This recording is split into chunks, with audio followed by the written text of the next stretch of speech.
depan rumah nih terbuka, ada yang buka. Saya pas itu mikir, mungkin ayah saya baru pulang nih. Pas saya nengok, tahu nggak sih, nyampe itu nenek saya. Assalamualaikum warahmatullahi wabarakatuh. Masih bersama kami di channel Zima Gibi dan saya Uli, Saya Angkon. dan inilah Taro.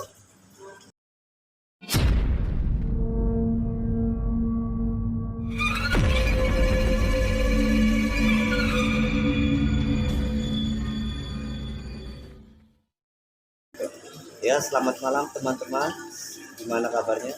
Semoga semua dalam keadaan sehat ya dalam pandemi yang seperti ini. Dan semoga pandemi ini cepat selesai. Gimana bro? Berhubung channel kita belum ada masukan cerita horor dari teman-teman, mungkin Uli mau berbagi cerita horor yang pernah dialami. Boleh. Jadi ceritanya ini Om, apa ya? Jin ini menyerupai keluarga saya Menarik. Mungkin bisa diceritain dari awal. dengan senang hati. Penasaran? Sebelum memulai cerita, lebih baik subscribe dulu, like and comment.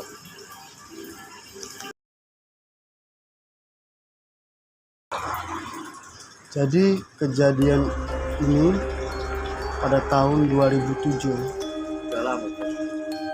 saat saya masih berusia 10 tahun.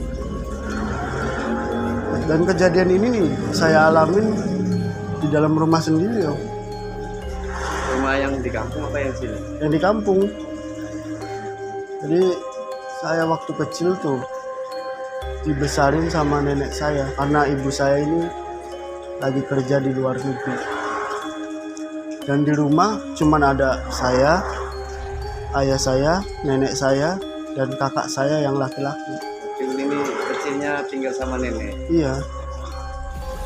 Nah, awal cerita ini saya habis pulang dari musola, habis pulang ngaji, sekitar jam setengah 8 setelah isya. Saat saya sudah nyampe rumah, di rumah nih nggak ada orang sama sekali, sepi. Ini saya mikirnya ayah saya belum pulang dari tempat kerja dan kakak saya masih di musola, dan seharusnya nenek saya ini ada di rumah, tapi ini kok nggak ada di rumah. Mungkin, dan saya berpikir positif, mungkin lagi ke warung mungkin. Saya pun langsung ganti baju, terus langsung nonton TV. Lagi asik nonton TV, saya ngerasain haus. Saya pun ke ruang makan dong, langsung ambil minum. Setelah nyampe ruang makan, itu ada susu kalengan dong. Jadi saya pengen bikin susu itu, kayak ambil gelas plastik, dan gelasnya itu kayak habis diminum orang, habis dipakai. Kayak gelas sisa gitu. Gelas sisa gitu. Jadi saya buang, saya mau cuci dulu. Kan namanya juga anak kecil kan. Jadi si gelas nih sambil di jalan nih saya ayun-ayunin begini. Dan setelah, jadi ini pintu, setelah pintu saya keluar nih ke kiri. Itu berarti di belakang rumah itu. Di belakang rumah. Jadi ke kiri ke sumur sama keran air, dan ke kanan dapur sama toilet. Ada sekatan dari ini. Pas nyampe pertigaan itu, sambil saya ini, si gelas nih terasa berat Om, kayak ada isinya. Padahal kosong. Saya pun kaget kan. Saya langsung lihat, langsung kayak gini ini kan nggak ada airnya sama sekali, setetes pun nggak ada. Saya bingung dong. Jadi Saya dari situ berarti itu kejadiannya itu. Tapi saya nggak hirauin, saya tetap ke keran air buat. Jadi posisi saya kan jongkok, kayak bukan jongkok, jadi kayak ruku, nunduk gitu. Nah, lagi bersihin gelas kan, di belakang nih ada orang jalan, orang melintas kayak ke arah toilet sama dapur. Orang lewat gitu, kayak lewat gitu. kayak lewat. Saya kan lihat dari sela-sela kaki kan Om, dari posisi saya ruku kan, saya pun kaget langsung berdiri kan, dan itu saya perasaan saya dicampur aduk Om, antara takut, Panik gitu ya, panik iya ya. panik, deg-degan gitu, ini siapa gitu loh. Tadi kan nggak ada orang di rumah, Sedangkan sepi gitu. sedangkan sepi. Nenek saya kan nggak ada tadi, walaupun ada datang kan harusnya ada suara Suaranya. pintu kebuka kan, itu nggak ada sama sekali. Dan apalagi ditambah di bayangan dinding nih ada kayak orang aktivitas biasa. Saya rasa itu cewek karena rambutnya panjang. Saya pun perlahan-lahan untuk deketin buat mastiin itu siapa gitu. Saking penasaran Saking ya. penasarannya, ini saya jalan pelan-pelan sambil nengok kan, dan ternyata bener itu nenek saya. Itu nampak itu, nampak. Nampak nenek saya. Tadi madep ngebelakangin saya posisinya. Saya pun lega dan lanjutin bikin susu kan. Saya bikin susu udah selesai. Sebelum saya kembali ke ruang TV, saya mastiin nengok ke dapur lagi kan, dan masih ada, tapi masih posisinya masih ngebelakangin saya, diem aja nggak ngapa-ngapain. Saya pun ya kayak ya biasa aja gitu loh, langsung ke ruang TV. Nggak berpikir Nggak aneh-aneh. berpikir aneh-aneh, langsung ke ruang TV kan, baru aja duduk nih baru duduk Iya. minum kan. Nah, pintu depan rumah nih kebuka, ada yang buka. Saya pas itu mikirnya, mungkin ayah saya baru pulang nih. Pas saya nengok, tahu gak siapa? Siapa Itu yang nenek saya. Saya pun bingung loh. Perasaan tadi saya ngeliat di belakang di dapur, tapi kok Cikat ada gitu. ada di depan gitu. Pas itu kan saya refleks langsung nanya kan, kan manggilnya saya mak, bukannya tadi di dapur. Dan emak saya pun jawab, apaan dari dapur apaan, orang malah habis ke warung beli mie instan buat kamu makan. Saya pun nambah bingung lah, ini apa gitu loh. Sakit tuh pastinya Iya, ya. ini apa saya mimpi, tapi ini nyata loh. Jadi saya bingung, nenek saya pun ke belakang kan, saya ikutin kan buat mastiin itu siapa gitu. Saya ngikutin ke belakang dan gak ada siapa-siapa di belakang. Saya pun lari ke ruang TV lagi kan, duduk kan, ambil bengong sambil mikirin itu siapa gitu. Tapi udah cerita belum itu ke neneknya itu?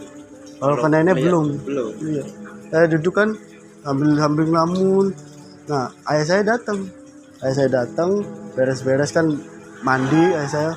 Habis itu makan, habis makan saya ngomong sama ayah saya jelasin kan kayak tadi kejadian tadi saya jelasin, dan ayah saya bilangnya kayak gini, nggak apa-apa, dia nggak ganggu nggak apa kok, dia penunggu rumah sini. Oh, berarti Ulika cerita itu. Iya, tak cerita sama ayah saya sendiri, dia nggak apa-apa, nggak ganggu kok, dia cuman pengen ngasih tahu saya ini ada di sini dan pengen kenalan juga sama kamu.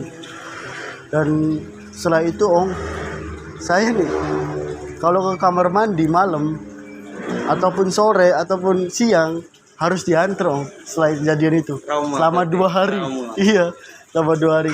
Dan diantarnya saya lagi BAB nih.